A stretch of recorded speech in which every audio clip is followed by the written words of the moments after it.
Hello, good afternoon, vinyl community. It's Matt. How you doing? Thought I'd do another video for you. And as you can see from the title, you kind of know what it's going to be about. But I just thought I would give a little preview here. Back on December 8th, 1980, we all know, if you're a fan of music and love music, you know what that date signifies, December 8th, 1980, when we lost a truly great man, a great musician, songwriter, part of our lives, especially if you're in my age bracket. We lost John Lennon December 8th, 1980. We've all talked about it in different ways in our videos, some albums that mean something special to us. In many cases, one of John or more of his albums were included in that. But I wanted to start out with that date, December 8th, 1980, because you know, if you're a fan of music, John or the Beatles, how that had such a long-lasting impact on your life. I know it has on mine. The initial impact being a young, late teenager, 18 or 19 at the time. I think I was 19 when John passed, and it devastated me as a young teenager and big fan of him and the Beatles, and it just devastated me. And to this day, I can't say I'm completely over it. Here I am all these 37 years later almost, and I can't say I'm completely over it. But I have made steps, I'm sure as we all have, to try to understand what happened, and as I've spoken about in some of my past videos, how we can turn that negative into a positive, not only in our lives but in other people's lives as well. What John talked about, what he represented, what he spoke about, and what meant so much to him, we can pass that on to people in our lives now and his honor his legacy and his memory. Now, I bring that up first for this first couple of minutes because after what happened December 8th, 1980, I was in the United States Armed Forces overseas in England. I was in East Anglia, right outside the town of Ipswich, or city of Ipswich, whatever it is, in the UK, at my base. I was overseas for 2 years in England, and 2 nights later, after John passed, on December 10th, 1980, I saw the band Queen for my first and only time at Wembley Arena in London. December 10th, 1980, and here's my original ticket framed. Thought I'd give you a peek at that. Okay, so if you can understand what I was going through after John had passed, and only 2 days later going to this concert, I almost didn't want to go. I was so down about what happened to John that I almost didn't want to go. But we had the tickets, a couple of guys on the base, guys I was living with in the dorms, friends of mine. There's a bunch of us that had tickets to go see Queen. We'd had them for, oh God, weeks, a couple of months beforehand. And so we went. And I'm glad I did.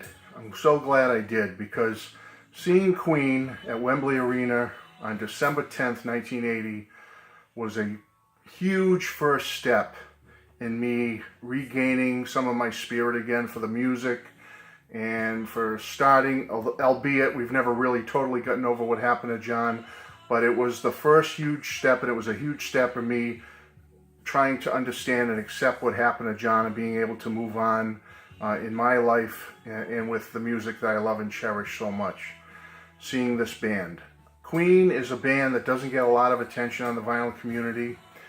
You don't see a lot of videos about them. They may get occasional mentions. Perhaps somebody will show an album or two here and there. But I thought they finally deserve to see some love, to see some tribute to them and all they mean to me, and I'm sure many of you out there. They're definitely, I talk about the Beatles being my number one. Elvis is right up there. Cheap Trick over here. Buddy Holly right behind me over there. I talk about all these different artists like that. Elvis, is so important to me. Being in my top musical artists of all time. Folks, I have to put Queen somewhere in my top 10. Okay? Don't know if they're in my top 5, but they're close. They're definitely in the top 10. Queen is one of my top 10 artists, musical artists of all time. Love the band. Feel they are extremely talented. Feel that every band member is as an instrumentalist is great. As songwriters, all four were great. And certainly have the vocals of Freddie Mercury, which, let's face it, folks, I mean, second to none. I mean, there's so many wonderful vocalists out there. We all love Elvis, McCartney, Lennon, let's go on and on and on. But pure, great vocals. You got to have Freddie up there. He's just a wonderful vocalist. Such a powerful, strong, big voice he had. And it's such a shame that it was silenced back in 1991 when he passed away way too soon. But I love this band. I think all four members are so talented. I think great songwriters, great instrumentalists, and they really need to see some love. So I thought today I'd show some of my Queen stuff and talk a little bit about them. I hope you'll bear with me. Here's a little Freddie figurine I got several years ago. It came out in 2006. It's not a McFarlane figurine. It's made by a different company. I'm not sure the name of the company, but there's this version, which is like an 8-inch version. There's also like an 18-inch version, which is like this tall, of this same figurine of Freddie in his final tour outfit from the 1986 World Tour. That was Queen's final tour. Unfortunately, they didn't tour America on this final tour. They toured just about everywhere else in the world except America. The last time they played in America was 1982, and I didn't see them then. I was still in the service, but I did see them, as I said. You saw my ticket, December 10th, 1980 in London. So there's my Freddie figure. Okay, now I thought I'd go through, let's see, some of the albums here for you. I have Queen's first album. Here's their #1 album. Came out early, or mid-73, 1973. It's just simply called Queen. I'll show you the front and back of it. Okay. And the big song you'd know on here would be Keep Yourself Alive. That's the big song. Okay. Now, one thing about Queen with me is I don't have everything on vinyl. Queen was one of these bands that I really got into them probably, I mean, I was into them in the 70s a little bit. The first Queen album I ever got, I'm going to show you, was in the late 70s. But I was like sporadic with them. I'd have an album or two, and that was about it. It wasn't until the mid to late 80s I really got into Queen, and that's when, of course, CDs took off and went booming. So most of my stuff with Queen, a lot of it I have on CD, and I only have partial vinyl, okay? So, as you know, #1, and my second Queen I have is I don't have the vinyl, but Queen 2. This is their second album. Came out in 1974, early 74. Their next album, I don't have on vinyl yet, Sheer Heart Attack, which came out in late 74. Okay, great albums, these early ones. Many people swear by the early stuff by Queen. I'll talk more about it as we get into the later albums. I love all facets of Queen, but the early stuff, the classic, like first 5 albums or so, some people just swear by those, and that's about it. Okay, after Sheer Heart Attack in 1975 came this album, Queen, A Night at the Opera. All right, famous for Bohemian Rhapsody and so many other great songs. This is the one that really got them some notice in America. This one right here. Okay. After that album in 1976, they came out with A Day at the Races, which I do have on vinyl. A Day at the Races. Famous for Tie Your Mother Down, Somebody to Love. I mean, I'm not going to go through every song with you. If you're a fan of Queen, you have these albums, you know what's on them. They're so wonderful. Gatefold. Okay. Day at the Races, 1976. Okay, 1977, and it was my first Queen album. This is the one, my cousin had 2 of them. I was like 14 or 15 at the time. My cousin, or 15, I believe. My cousin had 2 of these. He got them like for his birthday or something. Somebody gave him one, his parents gave him the other. So he gave me the second one, gave it to me. Which at the time I was like, oh, Queen, you know, I might have heard Bohemian Rhapsody, a couple other songs, but, you know, didn't dislike them, didn't like them, didn't know much about them. He gave me this album, folks, and I fell in love with this album. This is my original that he gave me, Queen, News of the World, from 1977. Here's the back. It's kind of a big gatefold. Okay. Here's the inside. And this one is famous for, obviously, We Are the Champions and We Will Rock You. were the big songs on here. There's so many great songs though on it. Okay, News of the World, 1977. A year later, they came out with Jazz, 1978, Queen, Jazz. And again, I'm not giving like reviews of each album because this video would be way too long. Just know that I love all their albums. I love every Queen album. A couple that are a little, and I might mention it as I come to those. But so far, I can't think of anything really terrible about any of these albums thus far. I'll mention, if anything stands out, I'll mention it to you. Queen, Jazz, 1978. There's the back. There's the inner gatefold of them in the studio. This album is so famous for like Fat Bottom Girls, Bicycle Race, Let Me Entertain You, Dreamer's Ball, Don't Stop Me Now, very well loved song. Queen, Jazz, 1978.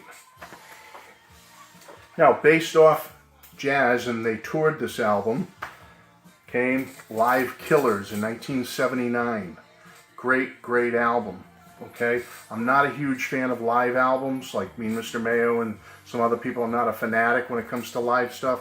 But boy, if somebody had to, force me to put a list of my top 5 live albums of all time, I'm thinking Queen Live Killers might be on it, folks. It's a great, great album, and it's a live album that I would highly recommend. Here's the back, and here's the inner sleeve. Live Killers, 1979. Again, touring off the Jazz album. Okay, then in, 1980, Queen kind of went in a little bit of a different direction. They kind of cut their hair a little bit. Freddie chopped his hair off a little bit, and he grew a mustache. It's not evident in this picture, but right after this, he grew his mustache, which he's so famous for now, that look with the short hair and the mustache. Here they are wearing leather jackets on the cover. This is Queen, The Game. It came out in 1980. It's probably their most commercially successful album. It certainly was probably their biggest album in the United States. It had the hits on it like Another One Bites the Dust, Need Your Loving Tonight, and then the big song that came out in late 79, which was the first single from this album, Crazy Little Thing Called Love, which made #1 for them. And here's the song list on the back. What a great, great album, folks.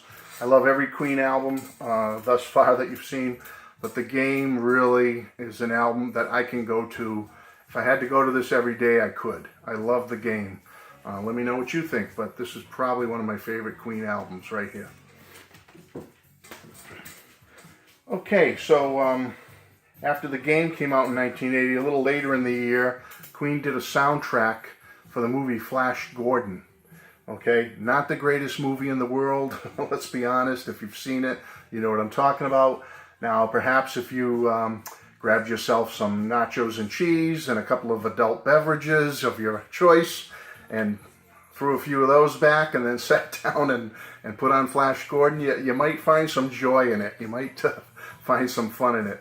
But to sit down and just watch it, you got to be in the right mood for it. It's not the greatest science fiction movie in the world. But I have to say, Queen did a great soundtrack. The soundtrack is definitely worth it. Just show you the inside. You kind of see the band members here. There's Freddie with his new look there with the mustache, and that's pretty much what he looked like. This is pretty much what they looked like when I saw them live. This is from around that period of 1980. Roger. And the back's just like that. But the music on here is great, folks. The movie's not so hot. You might want to watch it just to say you saw it. But the soundtrack album was pretty darn good. Some good stuff on here. Flash's theme was a top 40 hit. The last song on here, The Hero, is a great song. Queen played both of those in concert when I saw them in December of 1980. Those were like the 2 new songs they played at the time.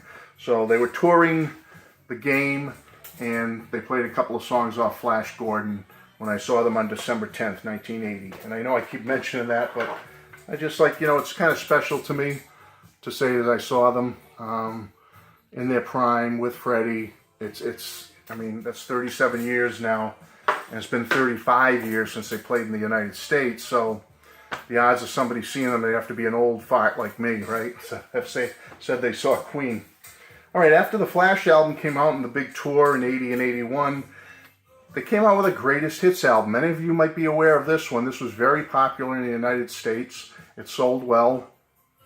And they also included the new single on here at the time of 1981, which was the David Bowie Queen single called Under Pressure. And it's listed here as by Queen and David Bowie. Yeah. So that's the last song on side one. Okay.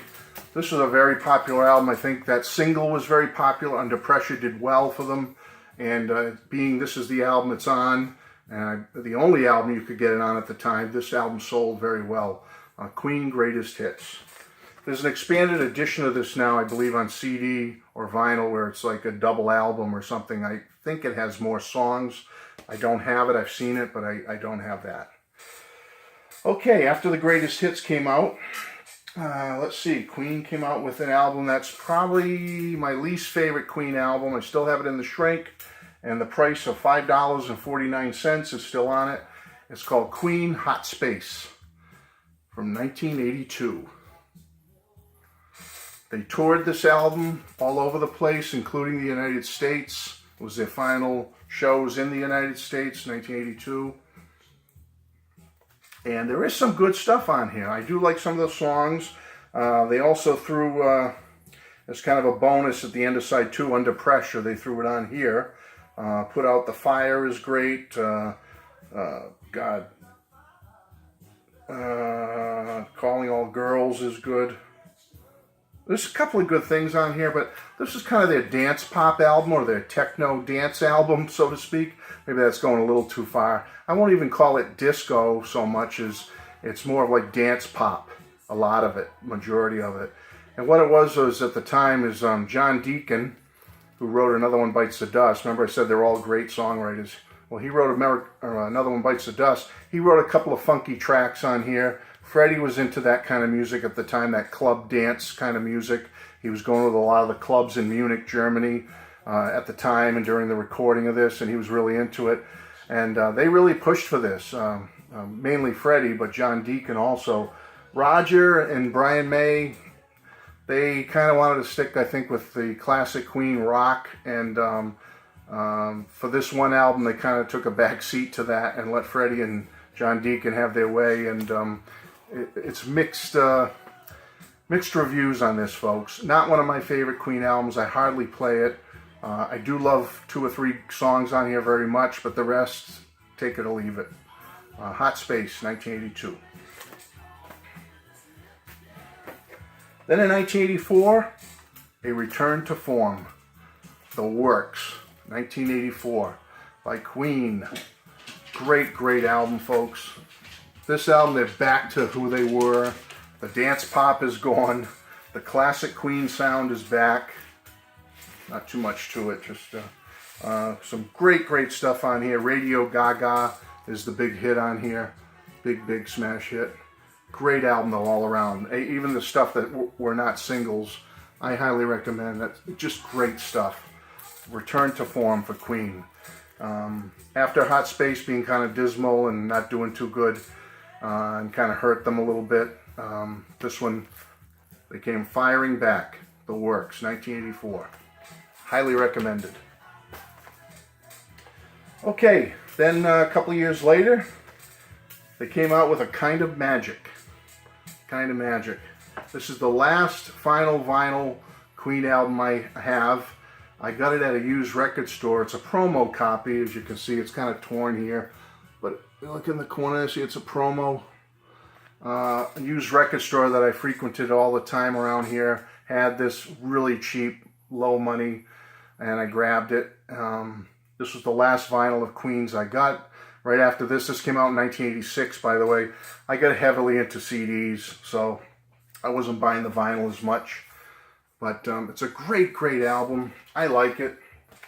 They toured all over the world on this album, except the United States, which kills me because it was their final tour. Freddie did not tour after this. You know the story with Freddie. 5 years after this album, he passed away from HIV, and shame that we lost him. He's such a talent, but This was the final album they toured with in 1986, and some of their final shows were performed at Wembley Stadium. I'll show you a couple of videos in a minute here. But their final tour around the world, kind of magic.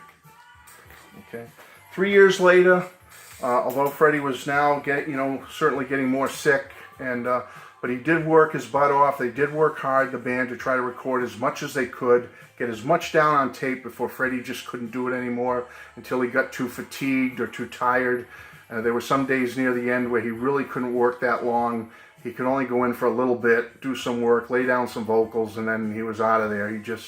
The poor guy was just weak, and he just wasn't doing well, but God bless him. He sang his heart out, and Queen was able to record a bunch of material after a kind of magic with Freddie, even though they weren't touring anymore. And the next one was in 1989. It's called The Miracle. Okay, The Miracle. Again, I'm into CDs now after 1986, late 80s, 89. I'm getting into the CDs. Maybe someday I'll try to get all the vinyl for them, but for now, this is what I have to show you. Good little album, folks. They're still on top of their game here, and I enjoy it. The next album that came out was the final album that came out during Freddie's lifetime.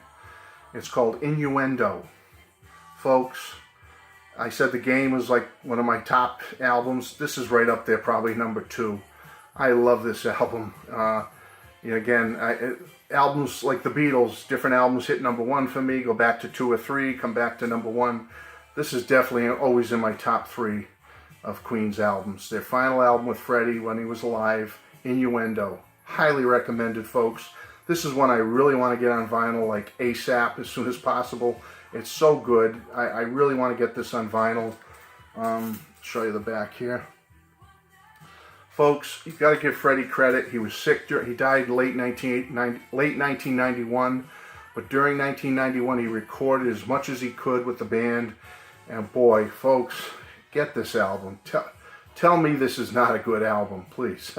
No, don't tell me that, because I know it's a great album. I'm just saying it's so good. It brings such smiles to your face. I mean, what they sing about and what they write about here is just so beautiful. And Freddie, these are the days of our lives. All God's people, don't try so hard. Ride the wild wind. Innuendo, the show must go on. If that song doesn't bring tears to your eyes, listen to the lyrics of The Show Must Go On, and These Are the Days of Our Lives. I'm telling you, what beautiful songs. Innuendo, Queen, last one with Freddie while he was alive, 1991. I really want that on vinyl. Okay, 4 years later, Roger, John, and Brian got together. They took some of the stuff that Freddie had recorded, during the Innuendo sessions and earlier, stuff that just didn't make it to any of the albums. Maybe they didn't finish it. And they finished the instrumentation and the backing vocals, and they were able to piece together the album called Made in Heaven from 1995. Made in Heaven. There's a great double vinyl of this out there I want to get. I've seen it, and it's a little pricey, but I'm hoping to get it someday. This is a great album, folks. Is it as good as Innuendo, the last one while Freddie was alive? No, not quite as good, but this is a definite fit in the Queen catalog. It's a great, great album. Queen, Made in Heaven from 1995, their last complete full album together with new material from Freddie. Highly recommended. Okay, that's it for some Queen albums. There's also, Queen compilations you can get. I happen to have one called Classic Queen. I have the greatest hits on vinyl. Early 90s, they were putting out a lot of stuff. They took from the 1986 final world tour, they took Queen live at Wembley Stadium and put together a nice double CD of the entire show. Highly recommended. We've got some stuff like some DVD stuff. Queen Greatest Video Hits 2. There is a Greatest Video Hits 1. I don't have that one on DVD, unfortunately, to show you folks, but this is like their later stuff. Video Hits 2 on DVD. the complete Wembley show from 1986, one of their final shows, on 2 DVDs. Highly recommended, folks. The visuals are fantastic. What great, great shots. Queen on Fire live at the Bowl at Milton Keynes in the United Kingdom. This is from the Hot Space Tour. Remember I said they toured in 1982 for Hot Space. They brought it over to the United States for one final time. Well, this is one of the shows in England in 1982 at Milton Keynes. And it's a great show, great set list, folks. Highly recommended. You probably get these DVDs if they're non-Blu-ray, dirt cheap. And you'll really love watching these shows on your TV. Sit back with a snack and a drink. I think you'll really love these. Okay, Queen, Days of Our Lives. Kind of their mini anthology on Blu-ray. Alright, not much to see on the back there, but Days of Our Lives, Queen. It's kind of like their anthology, Story of the Band.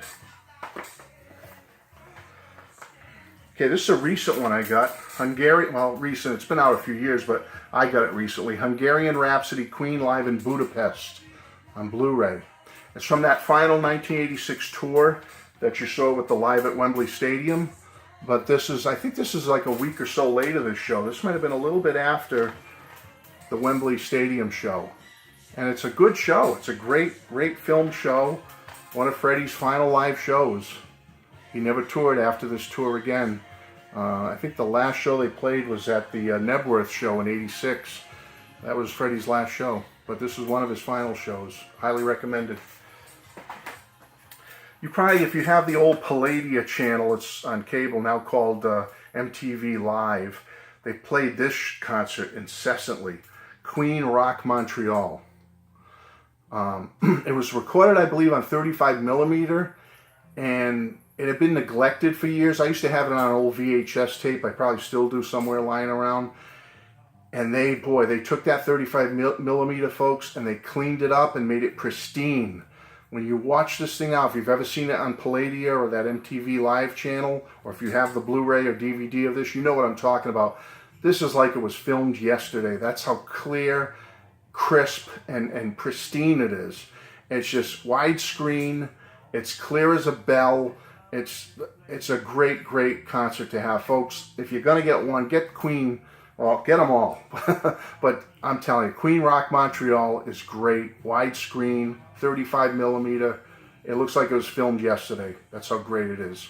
And as a bonus, and you get their Live Aid performance, their almost 25-minute performance from Live Aid, July of 1985. Any of you that remember Live Aid from all those years ago, you know what a great performance Queen did. You know what they knocked everyone else off the stage. Their 25 minutes just blew the world away. There's no roof on Wembley Stadium, but if there was a roof, they would have blown it off that night. They were so good at Live Aid, folks. They just came out and rocked the place and just knocked it out of the park. Highly recommended. Any of you that are my age category, you know, you've seen it. I watched it live as it happened back in 1985, and what a great, great performance by Queen. So if you get a chance, if you get this Blu-ray, you get Queen Rock Montreal in pristine condition, 35mm, and you get a bonus, the Live Aid complete. Worth having, folks. Okay, I think, as I'm looking around here at everything, I think that's about it, folks. I think I covered everything for you. Again, I love Queen. Had the chance to see them back in December 10th, 1980 in London at Wembley Arena, which is the smaller. Wembley Stadium seats like 80,000 or something. Wembley Arena held about 11, 12, 13,000 maybe. It's kind of like your average civic center here in the United States. So really happy and fortunate to have seen them. I hope you enjoyed my little tribute to Queen today, almost 30 minutes, but there's so much material, so many great albums. Check them out when you get a chance. We don't hear about Queen too much here in the vinyl community, so give them a listen, give them a check, see what you think, or if you do listen, give me a comment, tell me what your favorite albums are, and hey, I wish you all the best. And to my new subscribers, thank you. To my older subscribers, thank you so much. Bless you all. I appreciate what you do and support, and I love watching your videos as well. And I love reading your comments and answering. So God bless. Talk to you soon. Bye-bye.